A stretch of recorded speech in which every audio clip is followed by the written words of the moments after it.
woke up, normal day, and I was really excited because it was one of my last prenatal visits. You know, the doctor said it'll be within days. I was just leaving the doctor's office, and we were struck by a drunk driver, and I lost Brady. It was really hard because someone took him from me, and it's really hard. The law says that Brady wasn't a person. Brady was 8 pounds, 2 ounces. Brady was a person. His life was worth defending.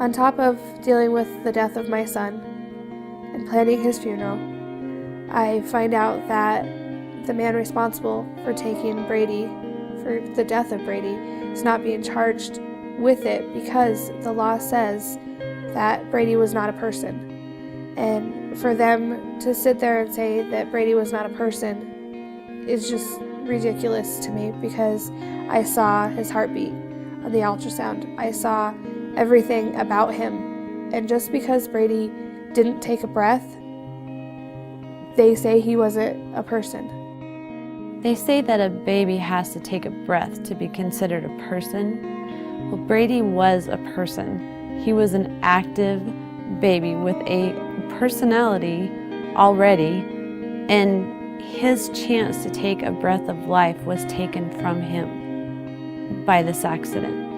We live in a society that questions, when does life begin? And at what point does that life have value? And so, you know, it's argued from the courtroom, from the classroom, from the pulpits of our country, and yet we find that the Bible's clear on this subject in Exodus chapter 21, that God placed value on the life of that unborn person. Some have asked me, Pastor, what can I do so that this doesn't happen to somebody else? Well, you know, some things are obvious. We have to vote. When these issues arise, we have a responsibility to make our voice heard. And so obviously do that. But that's not enough.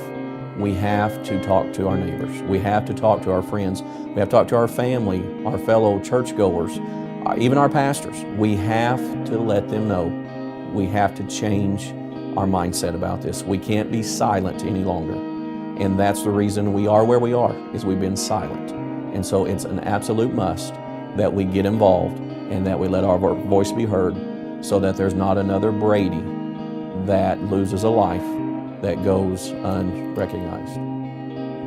I would just like to say to anybody watching this video, please, please, please be the voice for all these countless babies and be Brady's voice.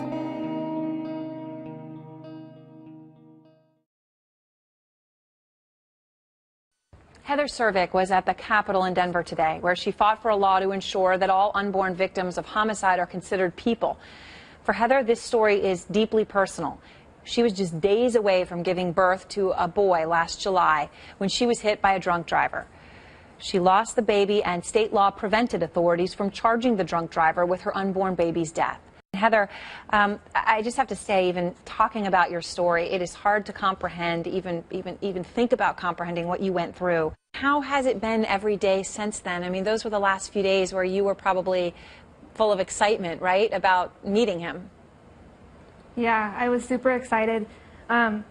Just leaving the doctor's office, you know, being able to hear his heartbeat and to see the ultrasound pictures and everything of him. I was super excited. And then, you know, within the couple hours to come after the doctor's appointment, he was there, and then he was gone when I woke up in ICU.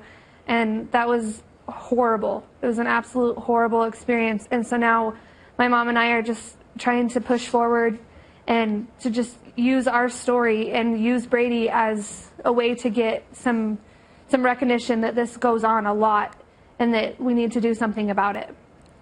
That baby, when he died, was 8 pounds, 2 ounces. He was going to be born in a couple of days. How can you not define that as a person? That is a viable life.